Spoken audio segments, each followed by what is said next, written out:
এজন বৰেণ্য লোকপ্ৰিয় শিল্পী যাৰ জীৱন দৰ্শন হ'ল সংগীত জীৱনৰ খতিয়ান, যাৰ কণ্ঠত আছিল জীৱনক অনুধাৱন কৰিব পৰাকৈ এক সংগীতৰ নিজৰা, যাৰ কণ্ঠত সাৰ পাই উঠিছিল কোমল হৃদয়ৰ টান, মানৱ জীৱনৰ জীয়াই থকাৰ মাদকতা। হয়, জনতাৰ হৃদয়ত বাস লোৱা যশস্বী কণ্ঠশিল্পী, লোকপ্ৰিয় কণ্ঠশিল্পী গজেন নৰহ আৰু নাই। মিচিং সমাজৰ যশস্বী কণ্ঠশিল্পী গজেন নৰহৰ বিয়োগৰ খবৰে জনাই অঞ্চলত পেলাইছে শোকৰ ছাঁ। উল্লেখযোগ্য যে শদিয়াৰ ৭ নং শান্তিপুৰ গাঁৱৰ নিৰ্বাসী তথা যশস্বী মিচিং লোকশিল্পী গজেন নৰহৰ পৰলোক প্ৰাপ্তি ঘটে দেওবাৰে বিয়লি।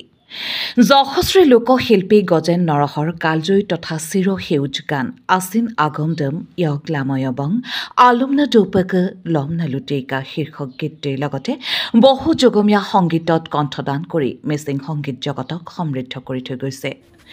অসমৰ সংগীত সৃষ্টিৰ বাবে যশস্বী লোকশিল্পী গজেন নৰহক সমাজে সদায় মনত ৰাখিব আৰু শ্ৰদ্ধাৰে সুঁৱৰিব। তেখেতৰ বিয়োগ মিচিং সংগীত জগতৰ বাবে অপূৰণীয় ক্ষতি বুলি বিভিন্ন দল সংগঠন আৰু ব্যক্তিয়ে বক্তব্য কৰি যশস্বী লোকশিল্পী গজেন নৰহৰ বিদেশী আত্মাৰ চিৰ শান্তি কামনা কৰাৰ লগতে শোকসন্তপ্ত পৰিয়ালবৰ্গলৈ সমবেদনা জ্ঞাপন কৰিছে। আনহাতে দেওবাৰে সন্ধিয়া জোনাইৰ ঙাচাৰ চুক অকুমৰ চৌহদত মিচিং আৰ্টিষ্ট এছ'চিয়েশ্যনৰ সহযোগত আৰু TMPK আৰু জোনাই প্ৰেছ ক্লাবৰ সহযোগত অনুষ্ঠিত কৰা হয় এক শ্ৰদ্ধাঞ্জলি অনুষ্ঠান। এই অনুষ্ঠানত যশস্বী লোকশিল্পী গজেন নৰহৰ প্ৰতিচ্ছবিত বন্তি প্ৰজ্বলন কৰি শ্ৰদ্ধাঞ্জলি জনোৱাৰ লগতে 1 মিনিট মৌন প্ৰাৰ্থনা কৰি মৃতকৰ আত্মাৰ চিৰশান্তি কামনা কৰে। বাতৰিৰ সৈতে পল্লৱী হাজৰিকা দলে জোনাই বাৰ্তা।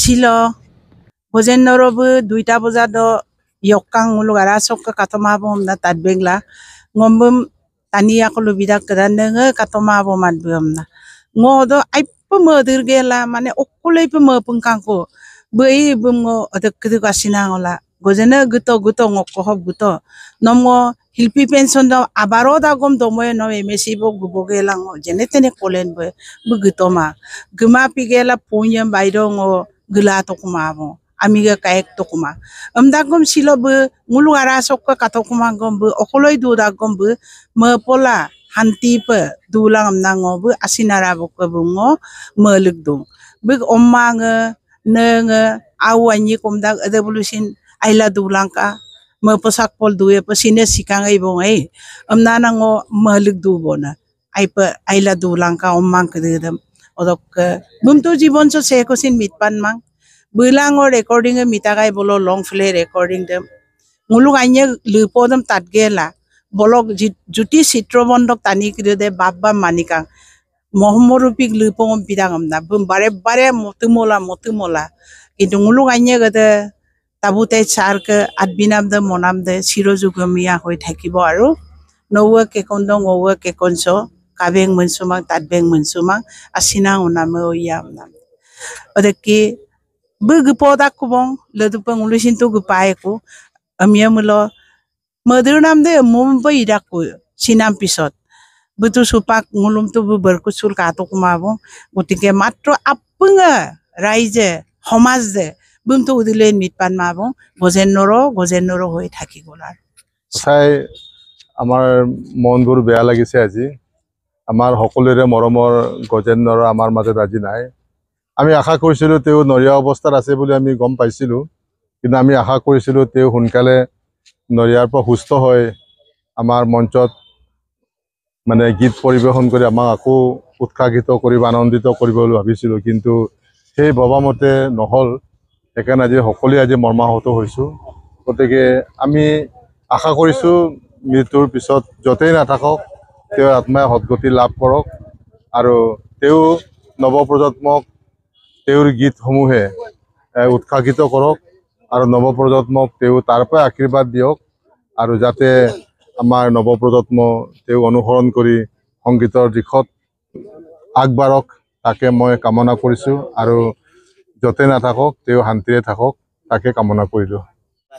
অসম অৰুণাচল বিশেষকৈ আদি মিচিঙৰ আধুনিক গীত, বিশেষকৈ মিচিং আধুনিক গীতৰ তেখেত মানে স্ৰষ্টা আৰু গায়ক গীতিকাৰ আছিল। আমাৰ সকলোৰে প্ৰাণৰ মৰমৰ গণশিল্পী গজেন্দ্ৰ আজি আমাৰ মাজত নাই। তেখেত স্বৰ্গগামী হ'ল। এই মুহূৰ্তত ভগৱানৰ ওচৰত দৈনিকৰ ওচৰত আমি প্ৰাৰ্থনা জনাইছোঁ, তেখেতে য'তেই থাকক শান্তিৰে থাকক আৰু তেখেতৰ হানমাই যেন স্বৰ্গগামী হওক তাৰে আমি প্ৰাৰ্থনা জনাইছোঁ।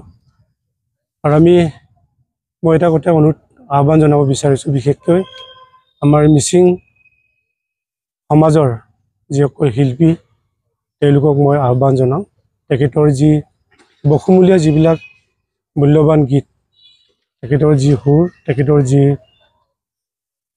কৰণীয় কাৰ্যবিলাক ভৱিষ্যত প্ৰজন্মই যেন জীয়াই ৰাখে, তাৰ কাৰণে মই নতুন প্ৰজন্মক বিশেষকৈ আহ্বান জনাইছোঁ। পুনৰ তেখেতৰ শোকতপ্ত পৰিয়ালকে মই সমবেদনা জ্ঞাপন কৰিছোঁ। আৰু চহা গণশিল্পী গজেন্দ্ৰ ৰহৰ মানে বিয়োগত আমি মৰ্মাহত হৈছোঁ। তেওঁ এগৰাকী সঁচা অৰ্থত শিল্পী আছিলে। তেওঁ খুব সহজ সৰল আছিলে। তেওঁৰ কোনো মানে ভেম নাছিলে আধুনিক বৰ্তমানৰ শিল্পীৰ নিচিনা। তেওঁ এটা দৰিদ্ৰ পৰিয়ালত থাকিও খুব মানে গভীৰ মিচিং সমাজৰ মনত গভীৰ সাঁচ বহুৱাব পৰা গীত ৰচনা কৰিছিলে। তেওঁ প্ৰায় 1979 চনৰ পৰা আজি তাৰিখলৈকে প্ৰায় 45 বছৰ কাল মিচিং সমাজত আৰু আদি সমাজতো বিভিন্ন গীত চৰ্চা কৰি ৰাইজক মানে পুলকিত কৰিব পাৰিছিলে। তেওঁৰ কিন্তু উপযুক্ত সন্মান ৰাইজে দিব নোৱাৰিলে বুলি আমি অনুভৱ কৰোঁ। যি কি নহওক, তেওঁ যিবোৰ মানে কালজয়ী গীত সৃষ্টি কৰি গ'ল, এই কালজয়ী গীতসমূহক আমাৰ নতুন প্ৰজন্মই সংৰক্ষণৰ ব্যৱস্থা কৰিব লাগে আৰু তেওঁৰ আদৰ্শসমূহকো জীয়াই তুলিবৰ কাৰণে মই নতুন প্ৰজন্মক আহ্বান জনাওঁ।